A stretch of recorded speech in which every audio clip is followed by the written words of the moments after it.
De 0 a 10, qual a chance de Lucas Paquetá voltar ao Flamengo? O vídeo de hoje do canal do Nicola responde essa pergunta e fala também das últimas no mercado, bastidores, finanças e muito mais. Fala aí pessoal, sou Jorge Nicola, bem-vindos a mais um vídeo do canal. Sempre bom ter vocês por aqui, sem perder tempo, só pedir para deixar like, se inscrever no canal e ativar as notificações. Preciso te falar agora sobre o sorteio da primeira fase da Copa do Brasil.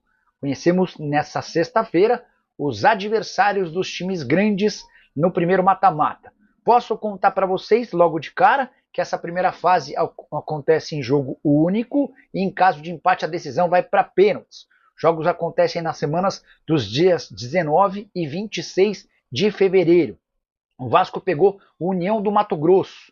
O Ceará vai visitar o Sergipe. A minha Lusa recebe o Botafogo da Paraíba e se passar pega o vencedor de Concórdia de Santa Catarina ou Ponte Preta.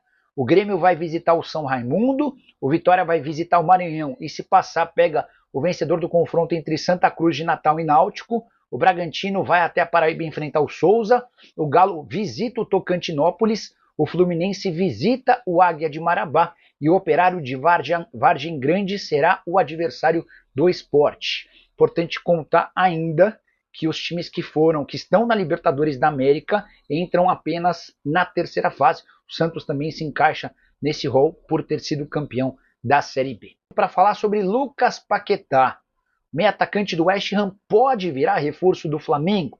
Essa especulação ganhou um pouco mais de força depois que seu empresário esteve no CT do Ninho do Urubu nessa quinta-feira para um encontro com o José Boto. Esse encontro serviu para que eles pudessem se conhecer, conversar sobre Paquetá e também outros atletas. Sobre o Paquetá especificamente, quero contar para vocês que não há nenhuma negociação nesse momento. O Flamengo decidiu esperar pela audiência que acontece na Federação de Futebol da Inglaterra, está marcada para o mês de março. Vale a lembrança de que o Paquetá é acusado de ter forçado 4 cartões amarelos em jogos do futebol inglês. Isso pode lhe render uma punição das mais pesadas. No pior dos cenários, ele poderia pegar até 10 anos de gancho. E essa punição seria revertida em todo o mundo, ou seja, não é que ele ficaria impedido de jogar apenas na Inglaterra, e sim em todas as outras competições pelo planeta, o que o impediria, por exemplo, de se tornar reforço do Flamengo. Diante desse cenário, não há nem por que o Flamengo apresentar proposta ao West Ham ao Paquetá. Nesse momento, o compasso é de espera para aguardar o que vai acontecer a partir do mês de março. Se ele for liberado para continuar jogando, o Flamengo pode retomar tratativas com o West Ham. Vale a lembrança de que Marcos Braz, vice-presidente de futebol do Flamengo no ano passado, havia feito uma proposta de 15 milhões de euros ou 89 milhões de reais ao West Ham para ter o Paquetá, mas o clube inglês decidiu continuar com o jogador. Paquetá, que está sendo bastante afetado por conta de todos esses problemas, já havia caído de produção na seleção brasileira. Isso se repete também no West Ham, onde ele era capitão, titular e peça fundamental. Tenho visto cada vez menos o Paquetá sendo protagonista no clube inglês. E você, rubro-negro, gostaria do Paquetá de volta? Já deixa no espaço para comentário a sua opinião. Só não esquece de deixar like, de se inscrever no canal. Fala sobre o Flamengo. Explicar um pouquinho sobre Paquetá no Fla. Na quinta-feira, ou seja, ontem, o representante do Paquetá esteve no Ninho do Urubu. E aí muita gente começou a associar a presença dele a uma possível contratação do Paquetá. Posso garantir para vocês que não vai acontecer, pelo menos até março. Qual que é a estratégia do Flamengo? O Flamengo vai esperar pelo julgamento da Federação de Futebol da Inglaterra.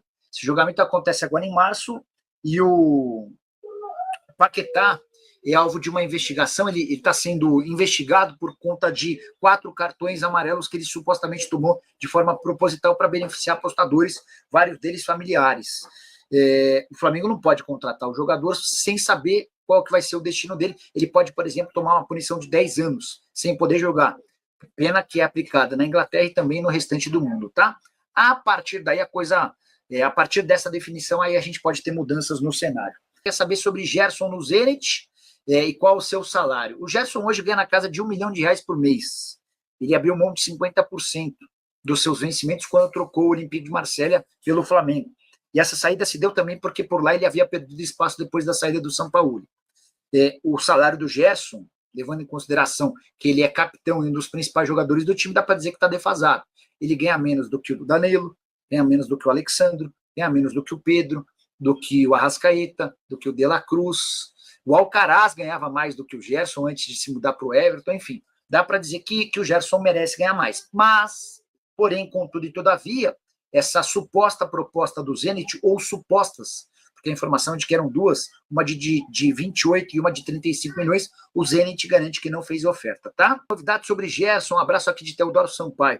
Wellington, o Zenit assegura que não fez proposta ao Flamengo, e nem ao Gerson. O que a gente tem de informação é que o pai do Gerson, muito incomodado com a diferença salarial dele para outros atletas do elenco, está causando e tentando garantir um aumento na marra, tá? Com informações do Flamengo, que nesse sábado encara o Fluminense, jogo do Maracanã, 4h30 da tarde, primeiro Fla-Flu na temporada, lembrando que o Fluminense é o único time que conseguiu bater o Flamengo com o Felipe Luiz, ainda em outubro, inclusive não é só por causa da derrota não, mas eu lembro que essa foi a pior atuação do Flamengo sob o comando do Felipe Luiz, escolhas erradas do próprio treinador, na ocasião ele mesmo disse isso em uma entrevista coletiva, pós-jogo, mas o tempo passou e a gente pode ver um Flamengo chegando para esse duelo com o Fluminense muito mais preparado que o Fluminense. O Fluminense, inclusive, se não vencer o Flamengo, praticamente está fora da semifinal da Taça Guanabara. O Mano Menezes não começou muito bem o ano 2025. Totalmente oposto do Flamengo, que o Felipe Luiz começou muito bem, tem padrão tático, apesar da ausência do De La Cruz, mas eu vejo o Flamengo bem favorito para esse duelo. Mas no vídeo de agora não vamos falar sobre esse jogo não. Nós vamos trazer informações minuciosas, tá? Detalhes da carreira do novo chefe de scout do Flamengo, ucraniano, que fala várias línguas, isso vocês já sabem, mas a gente vai trazer mais informações ainda. Tem também Márcio Tanuri, chefe DM do Flamengo, dando declarações polêmicas em uma participação em podcast. Tem também informações sobre Daniel Salles, que inclusive deve ser relacionado ao Fluminense, para pegar o Fluminense nesse sábado, tendo visto que Varela não treinou nenhuma vez com o elenco nessa semana, dificilmente será relacionado, e a gente vai trazer informações, multa contratual do Daniel Salles, muita gente me perguntando isso. Isso tudo e muito mais no vídeo de agora. Vamos para as informações antes, só uma atualização de uma informação que a gente trouxe aí nos últimos dias. Thiaguinho, agora ex-Flamengo, anunciado pelo CRB de Alagoas, informação que a gente trouxe em primeira mão. Teve gente tentando desmentir lá no Twitter, mas, repito, eu sempre me garanto na minha apuração. Posso errar eventualmente, sou ser humano, mas nessa daí era uma apuração muito bem feita. Eu não iria errar essa, eu tinha certeza que ele estava a caminho do CRB, inclusive quando ele pousou lá em Alagoas para poder se apresentar ao CRB, eu soube noticiar isso também. Então mais uma informação confirmada aí. Vamos falar agora de Tanuri. Márcio Tanuri foi funcionário do Flamengo durante 23 anos, nos últimos 19 como chefe do DM do Flamengo. Ele participou do podcast, Charla Podcast, e ele criticou aí enfim, algumas decisões. Ele disse, abre aspas, o cara, BAP, diz que vem profissionalizar e traz só pessoas que estavam aposentadas, há mais de 10 anos fora do mercado. Você manda embora todos os funcionários que você investiu, que você educou, perdeu tempo desenvolvendo eles, paga a rescisão para eles todos, mais de 60 para jogar eles no mercado para outros clubes. E ex-profissional do Flamengo é peça rara no mercado, não fica sem trabalho. Eu não acho isso profissionalismo. Se for uma empresa séria, ninguém vai fazer isso. Isso é profissionalismo ou pessoalismo? Coisas pessoais e você está se utilizando da máquina que não é sua para fazer justiça com as próprias mãos, são coisas muito diferentes. Disse Tanuri em entrevista ao Charla. E ele continua aqui, ó. Talvez tenha me pegado de surpresa porque foi vendido um discurso. É que nem político. Depois de eleito, muda. De profissionalismo não teve nada. Óbvio que tem muitas coisas erradas. Acho que precisam ser mudadas. Concordo, sem sombra de dúvida. Mas tem coisas que, independentemente de tudo, os fatos estão aí. Pessoas fazem narrativas, criam personagem. Mas os fatos existem. O grupo que se formou lá ganhou o que nunca foi ganho em nenhum outro clube. Por isso digo que é zero profissionalismo. Para mim é politicagem. Caramba. Tanuri soltou os cachorros aí para cima do BAP, hein? Ele e o atual diretor médico do Flamengo, né, o Runco, eles não se falam, dizem até que eles se odeiam. Essa é a palavra utilizada por muita gente para falar sobre essa relação Tanuri e Runco. Mas enfim, bola pra frente, vamos falar agora do próximo assunto aqui. Galera, ontem teve jogo da Seleção Brasileira pelo Sub-20, tá? Sul-Americano Sub-20, o Iago, zagueiro do Flamengo, tá se destacando. Números dele aqui no SofaScore, nessa competição, são 6 jogos, sendo 5 como titular, 2 gols, 20 duelos ganhos de 31, 65% de aproveitamento, 16 duelos aéreos ganhos de 20, 80% de aproveitamento, 41 ações defensivas, 5 faltas cometidas apenas em 6 jogos. Cara, o Iago tá jogando muita bola com a camisa da Seleção Brasileira, inclusive o Jair, que foi contratado, valor milionário pelo Botafogo, pelo grupo do John Texel, se tornou um banco de reservas pro Iago, né, nessa competição sul-americana. O Iago tem apenas 19 anos. Eu vou ser bem sincero com vocês, cara, eu tô, assim, bem otimista em relação a esse futuro do setor defensivo do Flamengo. A gente vê um Iago, que tem potencial absurdo, um João Vitor, cara, tem o Cleiton também. Vou te falar que o Flamengo não precisa ficar desesperado atrás de zagueiro não, hein, gente, porque eu acho que tá bem, o setor defensivo tá bem arrumado. Tem Léo Pereira e Léo Ortiz, tem o Danilo na reserva, tem o Cleiton, tem o João Vitor surgindo, tem o próprio Iago. Eu, de verdade, começo a achar que não precisa fazer contratação para a zaga nesse momento, poderia focar em outras posições. E por falar em outras posições, uma posição que é difícil achar bom jogador, não só no futebol brasileiro, mas no cenário mundial, é a lateral direita. E o Daniel Salles, de apenas 18 anos, está se destacando no elenco profissional, tem feito bons jogos, está sendo observado, obviamente, e eu, se eu fosse ele, eu daria a vida em campo, porque o Wesley, a gente sabe, é tratado como a próxima venda milionária do Flamengo.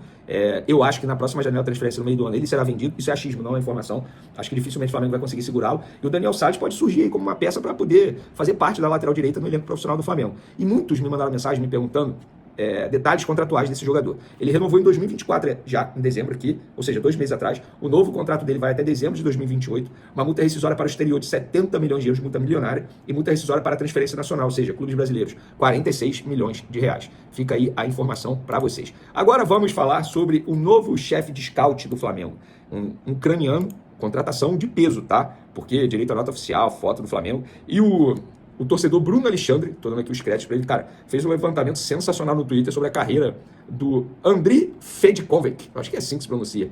Vamos lá. Carreira e currículo. Quem é ele? É um dos nomes mais respeitados no mercado de scout internacional. Experiência global. Trabalhou em clubes da Ucrânia, Rússia, Turquia e Alemanha, com foco em mercados subexplorados. Especialista em talentos, reconhecido por identificar jogadores com alto potencial de valorização. Visão analítica. Utiliza dados e análises avançadas para encontrar perfis que se encaixam nas necessidades táticas e financeiras dos clubes. Maiores contratações e revelações.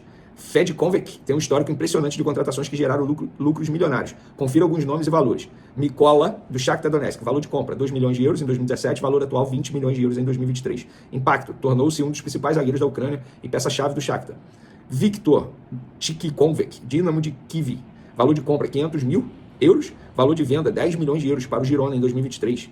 Rapaz, o cara é bom, hein? Lucros gerados em negociações. Fedkovic é conhecido por fechar negócios que geram lucros expressivos. Alguns exemplos. Mikola Matvenkik, lucro de 18 milhões de euros, Shakhtar Donetsk. Viktor Tikhonvek, lucro de 9,5 milhões de euros. Rapaz, o cara é bom, hein? Legado e impacto esperado no Flamengo. A chegada dele pode transformar o scout no Flamengo. Confira o que esperar. Revelação de talentos. Ele pode trazer jovens promessas, jogadores subvalorizados que se destacarão no clube. Negócios lucrativos. Expansão de mercado.